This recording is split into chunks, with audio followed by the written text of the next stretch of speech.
कैसे बनी मंथरा रामायण की मुख्य पात्र? क्या थी उनकी भूमिका? क्यों थी कैकेयी की प्रिय दासी में मंथरा की भूमिका बहुत अहम बताई जाती है? माना जाता है कि इसी के कारण प्रभु राम को 14 वर्षों का वनवास भोगना पड़ा था। मंथरा रानी कैकेयी की दासी थी। मंथरा के कारण ही अयोध्या का राज परिवार हमेशा के लिए उजड़ गया था। दोस्तों, वीडियो शुरू होने से पहले वीडियो को लाइक करके चैनल को सब्सक्राइब जरूर करें। रामायण काल में ऐसे बहुत से चरित्र थे जो बहुत प्रसिद्ध हैं। रामायण का नाम आते ही हमारी आंखों के सामने उसके चरित्र किरदार मंडराने लगते हैं। इन्हीं में से एक है मंथरा। माना जाता है कि रामायण में भगवान राम के वन जाने का मुख्य कारण दासी मंथरा ही थी। वाल्मीकि रामायण में भी मंथरा को बहुत अधिक महत्वपूर्ण बताया गया है। मंथरा का चरित्र रामायण की कथा को बदल देता है। मंथरा के कारण ही भगवान राम को 14 वर्षों का वनवास मिला। ऐसे में सवाल उठता है कि मंथरा आखिर कौन थी? रामायण में उसकी भूमिका इतनी खास क्यों बताई गई है और वह कैकेयी प्रियदासी कैसे बनी? इस विषय में अधिक जानकारी दे रहे हैं भोपाल निवासी। कथाओं के अनुसार अश्वपति सम्राट की पुत्री का विवाह राजा दशरथ के साथ हुआ तो दासी मंथरा उनके साथ मायके से आई थी। बताया जाता है कि मंथरा ने कैकेयी को बाल्यावस्था से अपनी बेटी की तरह पाला था। रामायण में कैकेयी को सुंदर और वीरांगना स्त्री बताया गया है।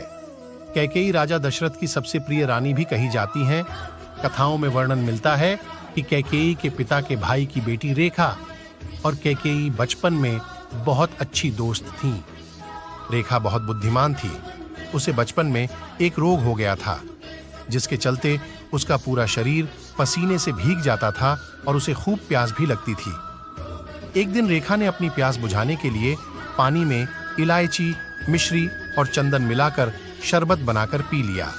इस शरबत को पीने से उसके शरीर के बहुत से अंगों ने काम करना बंद कर दिया था। रेखा के पिता ने उसका चिकित्सकों से उपचार करवाया। रेखा ठीक तो हो गई, लेकिन उसकी रीढ़ की हड्डी में दोष आ गया। उसकी रीढ़ की हड्डी सदैव के लिए टेढ़ी हो गई। कथाओं के अनुसार रेखा ही मंथरा थी। रीढ़ की हड्डी में दोष की वजह से उसका विवाह नहीं हो पाया और वह कैकेयी के विवाह के साथ उनकी दासी बनकर अयोध्या आ गई।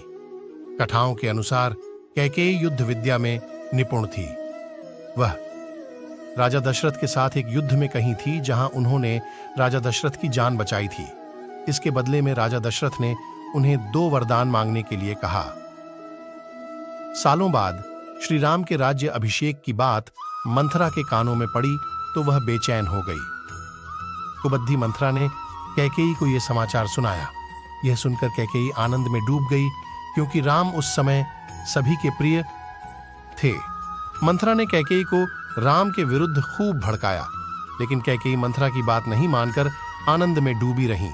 तब मंथरा के बहकाने पर कैकेयी को अपने 2 वरदान की याद आई। कैकेयी के मन में कपट समा गया। मंथरा के कहने पर वे कोप भवन में जाकर बैठ गईं। राजा दशरथ को अपने 2 वरदान की याद दिलाई। राजा दशरथ ने कैकेयी से वह वरदान मांगने के लिए कहा। तब उन्होंने अपने वरदान के रूप में राम का वनवास और भरत के लिए राज्य मांगा। ये सुनकर राजा दशरथ भीतर से टूट गए। दोस्तों, दूसरा पार्ट देखने के लिए हमारी कहानी अच्छी लगी हो तो चैनल को सब्सक्राइब करके बेल आइकन को जरूर ऑन करें और वीडियो को लाइक करें।